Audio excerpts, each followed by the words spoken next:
नमस्कार, मैं हूं प्रकाश हिंदुस्तानी। किसान आंदोलन में लोग जिसे हीरो मान रहे थे वो तो खलनायक निकला। जिस व्यक्ति को किसानों की आवाज मान रहे थे वो अलगाववादियों की आवाज निकला। जिस व्यक्ति को किसानों के प्रतिनिधि अपना नेता मान रहे थे उसने अपनी औकात दिखा दी। उसने लाल किले की प्राचीर पर एक खाली डंडे पर अपने साथियों से कहकर निशान साहब तो टंगवाया ही, किसान यूनियन का झंडा भी लगवाया, जबकि वहां भारत का तिरंगा लहराना चाहिए था।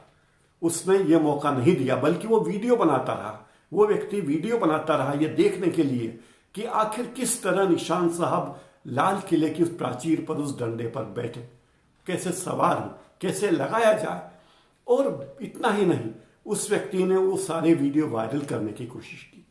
उस व्यक्ति ने, दीप सिद्धू है उसका नाम, जिसे सितंबर 2020 में लोग किसानों की आवाज मान रहे थे, जिसका एक वीडियो वायरल हुआ था एक पुलिस अफसर से बहस करते हुए कि ये किसानों का आंदोलन महज आंदोलन नहीं है, ये एक रिवॉल्यूशन है। वो दीप सिद्धू अब बोगस साबित हुआ है। उसके बारे में जो जो बातें अच्छी कही जाती थी वे सब बुरी बातों में तब्दील हो गई है। प्रशांत भूषण उसे बीजेपी का एजेंट बताते हुए ट्वीट कर रहे हैं। प्रशांत भूषण ने दो तस्वीरों के साथ उसका एक ट्वीट किया है जिसमें लिखा है कि ये व्यक्ति बीजेपी में है, किस तरह ये प्रधानमंत्री नरेंद्र मोदी से मिला और कैसे वो व्यक्ति गृह मंत्री अमित शाह से मिला। उस व्यक्ति की तस्वीरें सनी देओल, धर्मेंद्र देओल के साथ हैं, उसकी तस्वीरें बॉबी देओल के साथ भी हैं।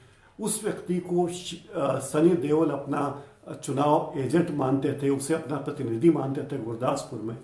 लेकिन वो सनी देओल अब इस तरह के पोस्ट करने में, इस तरह के सोशल मीडिया पोस्ट करने को मजबूर हैं कि मेरा इस व्यक्ति से कोई ताल्लुक नहीं है, ये व्यक्ति जो कुछ कर रहा है अपने बूते पर कर रहा है, इसके किसी भी काम से, इसकी किसी भी हरकत को मेरे साथ न जोड़ा जाए।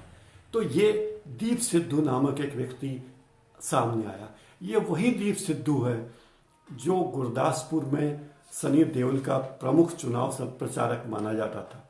ये वही दीप सिद्धू है जिसे सनी देओल की विजेता फिल्म्स ने अपनी एक पंजाबी फिल्म में हीरो बनाकर पेश किया था 2015 में।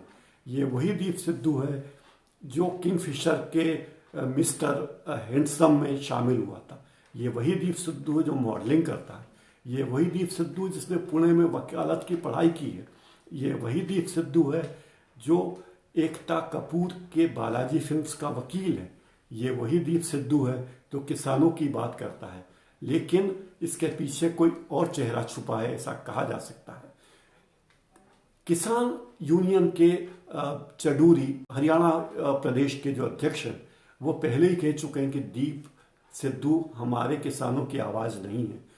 वो किसानों के तीन कानूनों के खिलाफ बोलने के बजाय संविधान और संघीय व्यवस्था के बारे में भाषण देता है।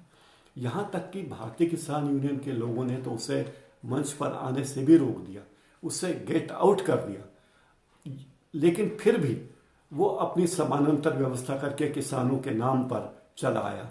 किसानों के संगठनों ने लाल किले तक जाने की कोई पहल नहीं की थी, लेकिन दीप सिद्धू अपने कुछ साथियों के साथ अलग से खिचड़ी पकाता रहा। वो किसान आंदोलन को तो धोखा देता ही रहा, देश की एकता और अखंडता को भी धोखा देता रहा। ये दीप सिद्धू बार बार जो पोस्ट लिखता है सामाजिक सोशल मीडिया पर, उसमें ये भिंडरावाले के बारे में तरह तरह की बातें कहता है। उसके मन में कहीं न कहीं बसा हुआ है, लगता है कि भिंडरावाले उसके मन में, उसके दिमाग में कहीं बसा हुआ है। और आज ये हाल है कि कोई उसके साथ संबंध नहीं रखना चाहता। भारतीय किसान यूनियन उससे नाता तोड़ चुकी है। सनी देओल उसे अपना आदमी नहीं मानते, कहते हैं कि ये जो करता है उसे आप उसका जिम्मेदार वो खुद है। ये दीप सिद्धू जो कभी हीरो था, खलनायक बन गया है अपनी करतूतों के कारण। 2015 में पंजाबी फिल्म रमता जोगी से फिल्मों में प्रवेश करने वाला दीप सिद्धू अब गुरनाम सिंह चडूरी के कहने पर किसान यूनियन से निकाला जाता है, उसकी भारी बेइज्जती की जाती है, लेकिन वो अपनी दुकान जमाने में लिप्त है। उसका खानदान उसके खानदान के कई सारे लोग कनाडा में स्थापित हैं। कनाडा से भी उसे काफ़ी मदद मिलती रही होगी, ऐसा कहा जा सकता है।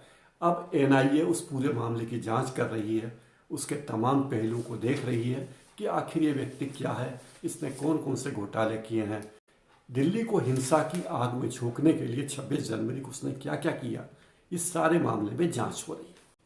अब 26 जनवरी की शाम को दीप सिद्धू ने खुद एक फेसबुक लाइव किया और ये कहा कि साहब हमारी कोई गलती नहीं है, हमने राष्ट्रीय तिरंगे का अपमान नहीं किया, बल्कि हमने लाल किले के खाली डंडे पर अपने निशान साहब और किसान संगठन का झंडा लगाया। अब वे कितनी भी सफाइयां देते फिरे, उनकी बात मानने वाला कोई नहीं है, क्योंकि लोग उसे खलनायक मान चुके हैं। एक ऐसा खलनायक जो 26 जनवरी को किसानों की एकता को तोड़ने का दोषी है। कई लोग ये भी कहते हैं कि दीप सिद्धू जो कुछ कर रहा है वो अकेले अपने बूते पर नहीं कर रहा है, बल्कि सत्तारूढ़ दल के इशारे पर ये सब गतिविधियां कर रहा है। इसके एवज में उसे कुछ न कुछ मिल रहा होगा, कम से कम आशीर्वाद तो उसे मिल ही रहा होगा। यदि सरकार चाहे तो उसे उठाकर सीधा एनआईए में अंदर कर दे, लेकिन फिलहाल ऐसी कोई योजना नहीं दिखती नहीं। अभी केवल चार्जशीट तैयार हो रही है और उसके खिलाफ मामला दर्ज किया गया है। ऐसी 22 एफआईआर दर्ज की गई है, जिसमें सैकड़ों लोगों के खिलाफ मामले दर्ज किए हैं, जिन्होंने 26 जनवरी को दिल्ली में घुसकर हिंसा का तांडव किया और शांति भंग करने का प्रयास किया। इस सब मामले में अब जांच चल रही है।